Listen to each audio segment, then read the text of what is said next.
सभी दर्शकों का फिर से स्वागत है एक नए वीडियो में आपके अपने YouTube चैनल आयुर्वेद स्टेशन पे। दोस्तों मैं पुखराज साहू पतंजलि मेगा स्टोर नीमच से।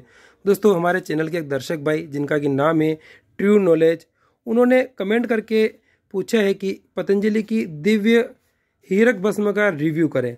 तो दोस्तों आज की वीडियो में अपन पतंजलि की जो दिव्य हीरक भस्म आती है इसका पूरा रिव्यू करने वाले हैं, यानी कि इसके इंग्रेडिएंट्स क्या है, कौन कौन सी औषधियों से मिलाकर इसको बनाया गया है, इसको यूज़ करने से आपको क्या क्या बेनिफिट्स होंगे, उसके बाद दोस्तों इसको कैसे और कितनी मात्रा में आपको लेना है, इसकी प्राइस क्या है और साथ ही इसके साइड इफेक्ट्स यानी कि क्या क्या नुकसान आपको हो सकते हैं। तो पूरी जानकारी इस वीडियो में आपको देने वाला हूं, तो वीडियो को आप एंड तक जरूर देखिएगा।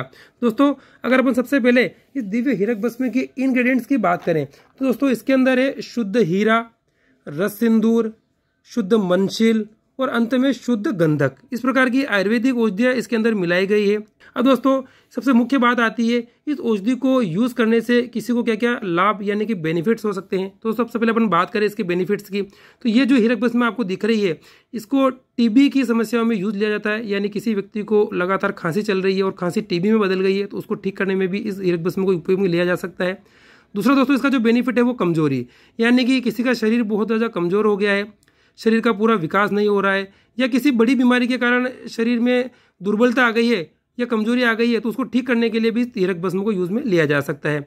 तीसरा और बड़ा जो बेनिफिट इसका ये है कि अगर किसी को कैंसर का रोग हो गया हो, किसी भी प्रकार का अगर कैंसर है, शरीर की जो सेल्स मर गई है तो उन डिजनरेट हुई सेल्स को वापस रीजनरेट करने के लिए भी इस दिव्य हीरक भस्म को उपयोग में लिया जाता है।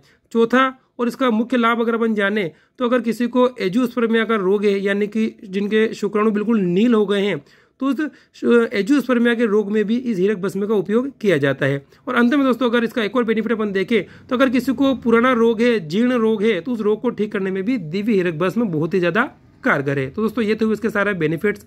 अब सबसे मुख्य बात आती है इस दिव्य हीरक भस्म को अगर कोई उपयोग करना चाहते हैं तो इसकी खुराक कितनी रहती है, यानी कि कितनी मात्रा में आप इसको ले सकते हैं और कौन से समय आपको लेना होता है।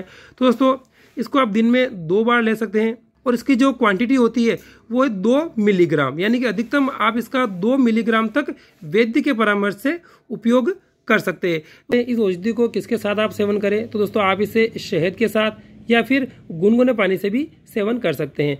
दोस्तों इसके साइड इफेक्ट्स या फिर नुकसान की बात करने से पहले एक बार इसकी प्राइस और क्वांटिटी अपन देख लेते हैं। यानी कि जो पतंजलि की दिव्य हीरक भस्म आती है आपको किस एमआरपी से मिलती है आप पाएंगे ये 300 mg की इसकी पैकिंग है, यानी कि 300 मिलीग्राम आपको मिलती है और इसकी जो एमआरपी है वो 675 यानी कि 675 में आपको ये पतंजलि स्टोर से मिल जाती है।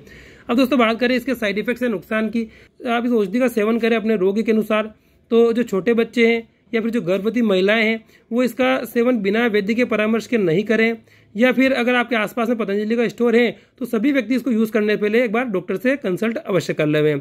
दोस्तों इस औषधि का अभी तक आयुर्वेद में किसी को नुकसान होने का सुनने में अभी तक नहीं आया है। तो दोस्तों ये बहुत ही उपयोगी पतंजलि की दिव्य हीरक भस्म है। अगर आपको आवश्यकता लगती है तो पतंजलि स्टोर अवश्य परचेज करें, आपको नहीं मिलती है तो जो वीडियो में नंबर दे रहे हैं इस पर कॉल करके या व्हाट्सअप करके अपने घर पे इसको मंगवा सकते हैं।